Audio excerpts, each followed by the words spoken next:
The Charlotte Fire Department has a storied history, and I am truly honored and blessed to be the 17th fire chief selected here for the city. We are a world-class department. We have ISO Class 1 rating. We've been accredited going on our 5th time coming up, and that reflects in the service that we provide to the citizens.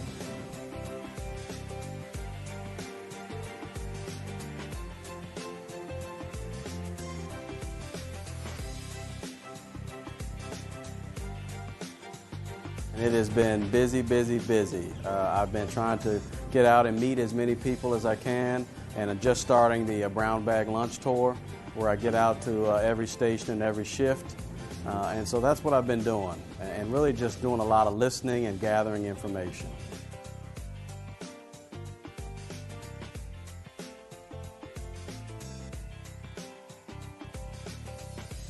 Those are very large tasks, so I won't be able to do them individually.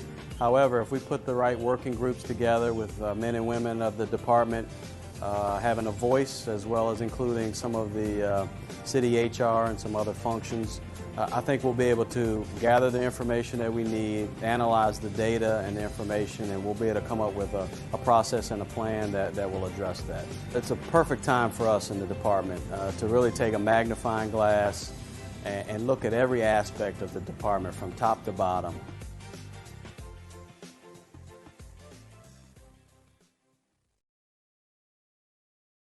What is asthma? This animation is brought to you by the American Lung Association. People with asthma have hypersensitive airways. Their lungs react to things that may not bother other people. Asthma can cause significant changes within the airway, all of which narrow the opening, making it difficult to breathe. This is how the airway looks in an airway without asthma. The airway is pink and clear, with no interior swelling, and the muscle bands around the airways are not tight. There is no mucus overproduction. Air moves freely through the open airway. Untreated or poorly controlled asthma can cause changes in the airway that may be irreversible. When you have asthma, 3 main changes can occur in your lungs. The first is inflammation. This makes airway tissue irritated, red, and swollen. When you have asthma, inflammation is always there, even when you are not experiencing symptoms. When the tissue becomes inflamed, the airway narrows and airflow is decreased. The second change is bronchoconstriction. This is the tightening of muscles that surround your airways, further reducing the opening. The third and final change that occurs is an increase in the secretion of mucus, which further blocks the airway. When someone with asthma comes in contact with an asthma trigger, such as pollen or tobacco smoke, one or all 3 of the processes, inflammation, constriction, increased mucus production, can occur, all of which contribute to the narrowing of the airway. This is known as an asthma attack or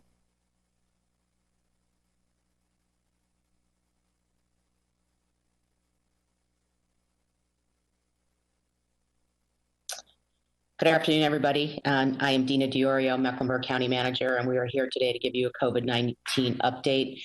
This is the press conference that we never really wanted to have, but unfortunately, we are reporting our first death related to COVID-19 in Mecklenburg County. We want to send our condolences to the family of that individual, and I'm joined today by Gibby Harris, who will provide us some updates on that situation. Thank you.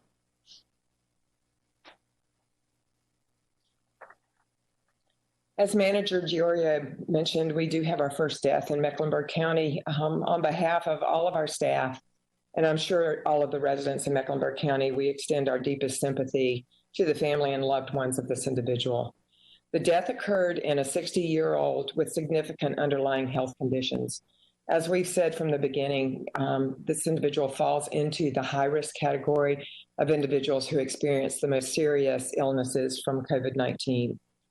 This unfortunate situation is a reminder to all of us how serious this particular pandemic is across our country and in our community.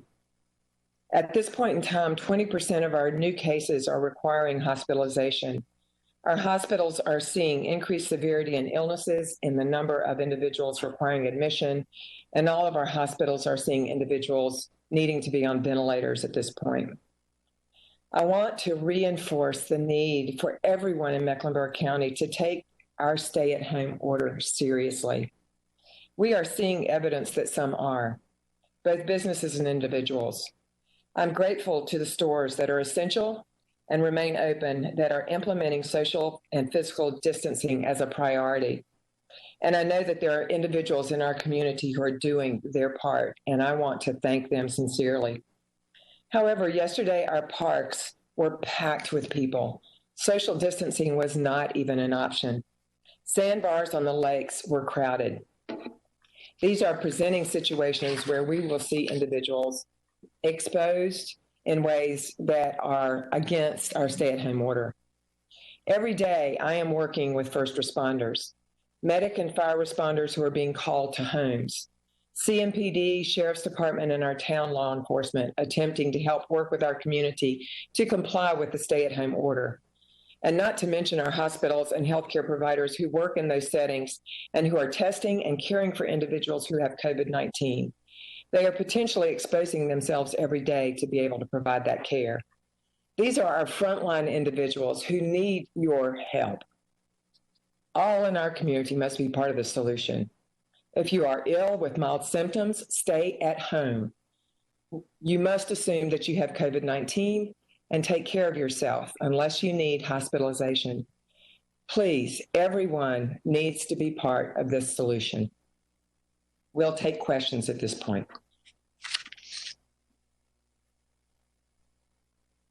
Gibby, this is Bret Jensen with WBT.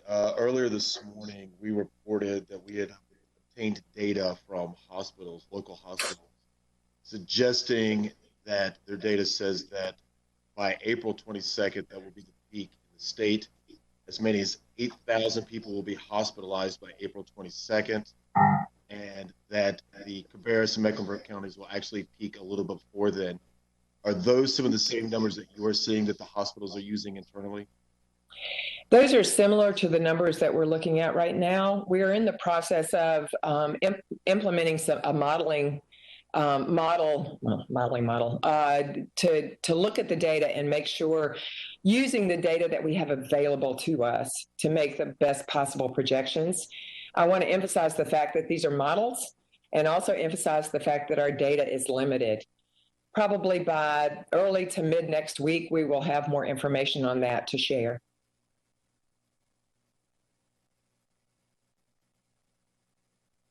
This is Chandler Morgan from WBTV. Question about the 60-year-old who passed away. Was this person hospitalized, or were they at home when they passed away, and were they a male or female? This individual was hospitalized at the time of death, and we're not releasing any more demographics or other information about that individual.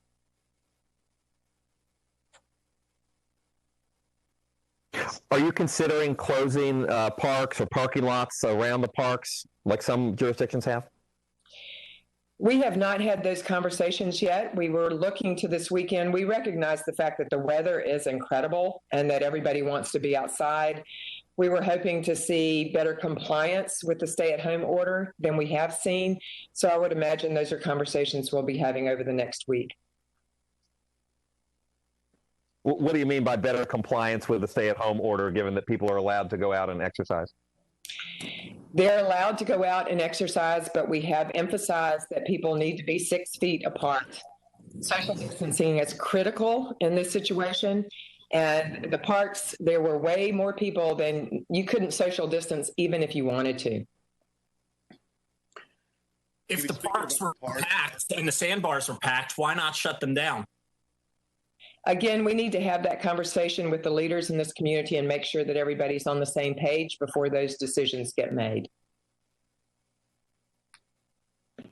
Hi, this is Glenn Perkins from Q City Metro. You may have addressed this earlier, and if you have, please forgive me. I was a little late getting on. In the past, you've said that COVID-19 infections have mirrored our county demographic. The last demographic data showed that African Americans made up 41%. Have you rethought that? No, actually, our data to date with the additional cases that we've had continue to track with the demographics in our community. We are going to issue the map again early this week. We've had a lot of requests for that map, so we will issue it again, but we're going to try to put some context around it in terms of demographics so people can better understand what the graph means, what the map means. This is Chandler again from WBTV. Any idea of this person who passed away, if they got COVID-19 from community spread, or was it they came in contact with somebody?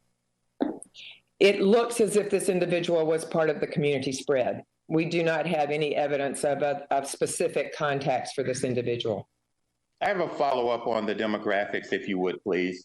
Can you help us understand that today? African Americans do not make up 41% of Mecklenburg County, unless there are numbers that I'm not aware of. When you first started showing demographics, the African American percentage was, I think, around 32%, 35%, something. It has gone up as the number of cases have gone up.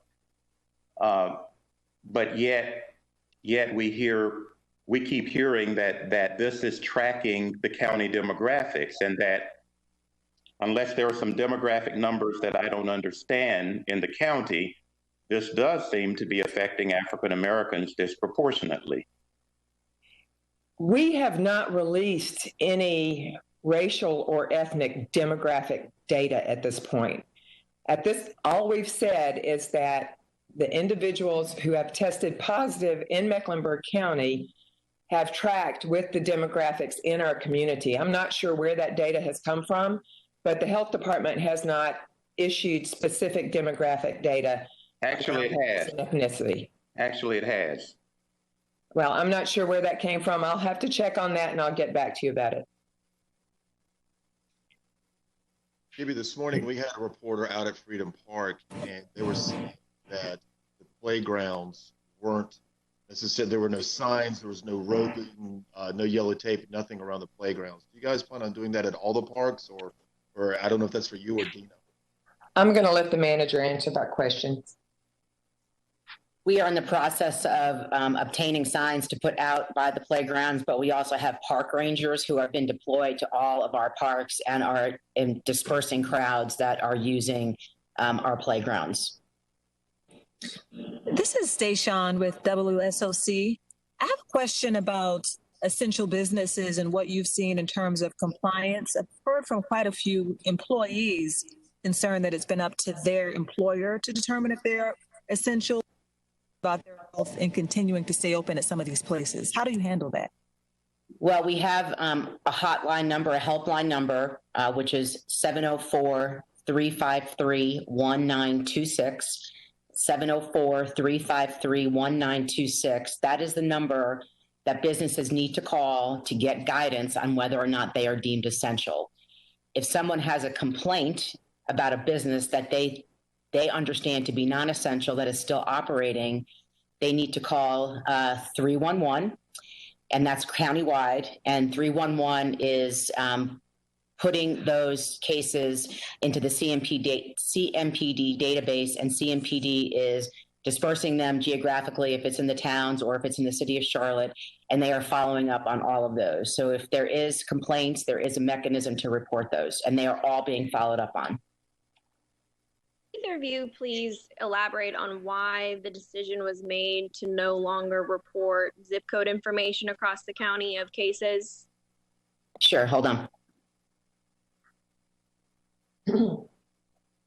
We are going to release that information again tomorrow, but again with some context around the map to help people understand what it means. The other thing I want to speak to is I understand that there has been some data that was released around race and ethnicity, and I will be addressing that probably at our next conference. You say that information is being released tomorrow. Do you mean that information of the zip codes is going to start again? Like you'll continue to release it and there's no longer going to be a pause, or is there going to be more of a meaning being released tomorrow? We will continue to release that as we move forward with this particular situation.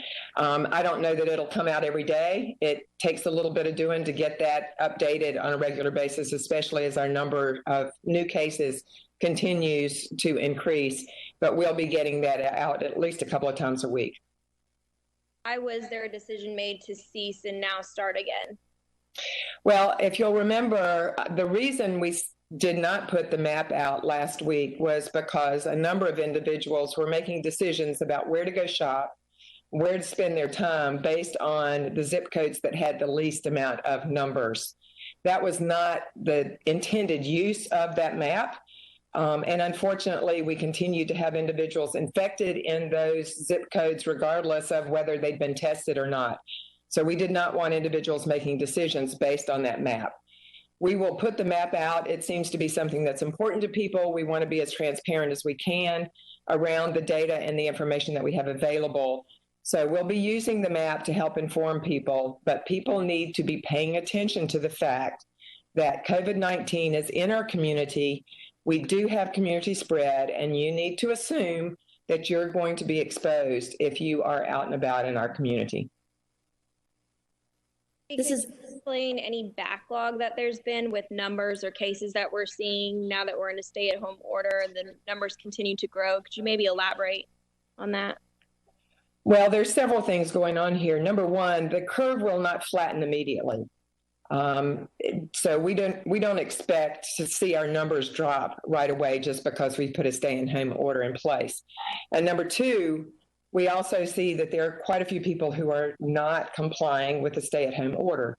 So again, if we're going to flatten this curve, we need people to pay attention to that order, and as I said before, be part of the solution. Could you repeat the...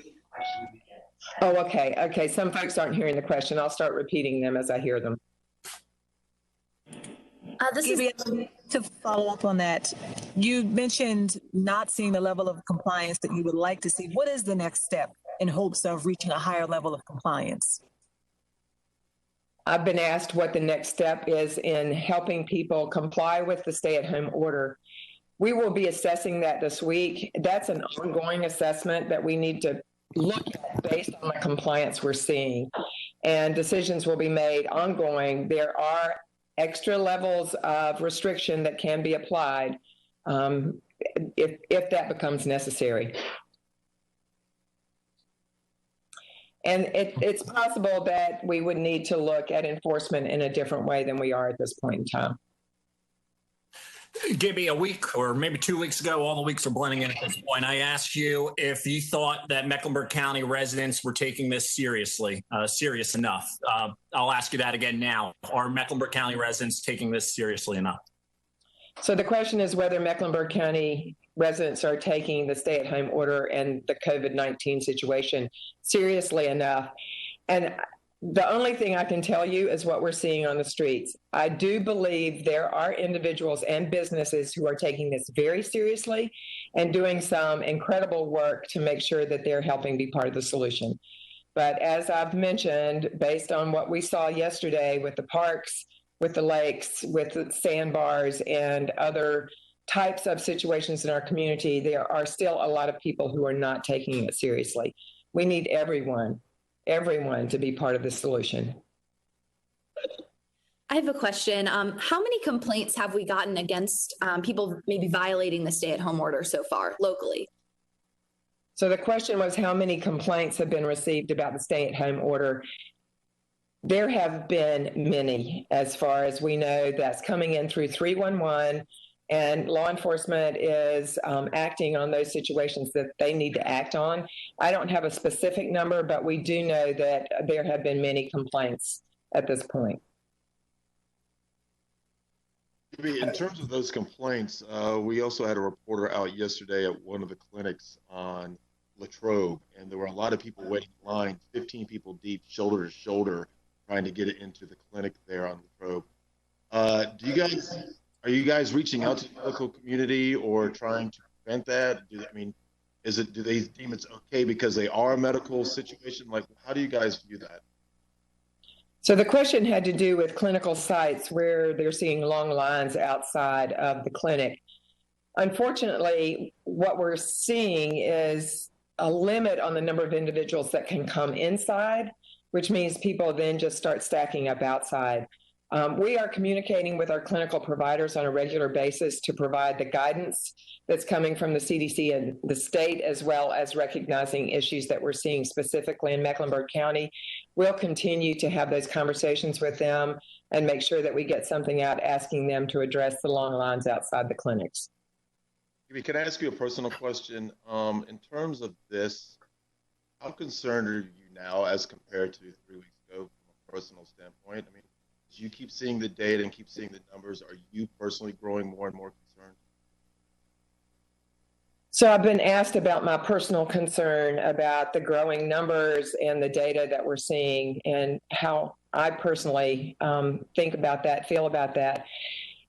I have been watching over the last couple of months what's happened across the world and what's happening in other parts of the United States and starting to see what's happening in Mecklenburg County.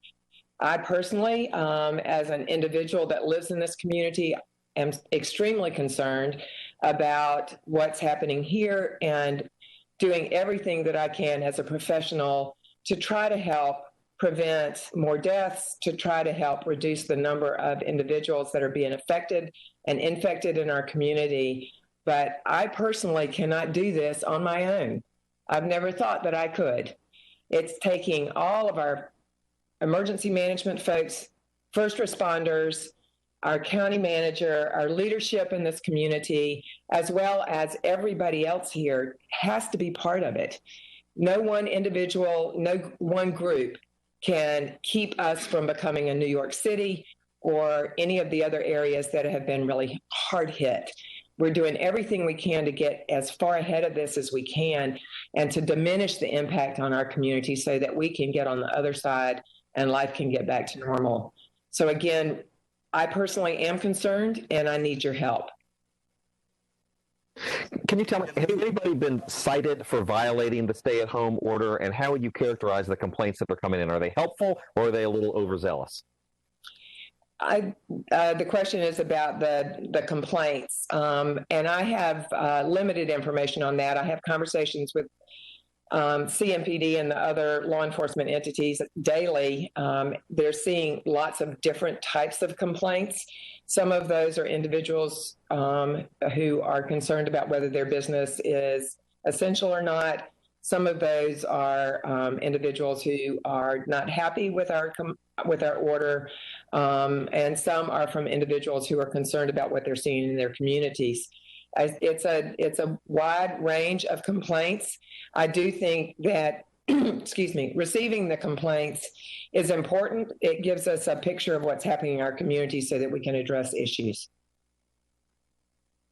For essential workers with families, are you recommending that they stay in a separate part of the house or even stay, just separated, like healthcare workers, first responders, those kind of employees?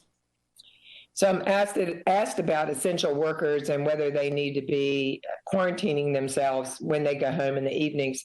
That's a personal decision. We are providing information to them. We're having conversations daily. They are asking us questions daily about what they should do. But to a good extent, that's a personal decision on their part. Anything else you can tell us about the hospitalizations? You said that they account for about 20% of the local cases. Can you tell us anything about the age of those individuals or whether they have underlying health conditions, et cetera? I'm asked about the hospitalizations in the county. Obviously, we're seeing those most at risk being some of the most severe cases in our hospitals on ventilators.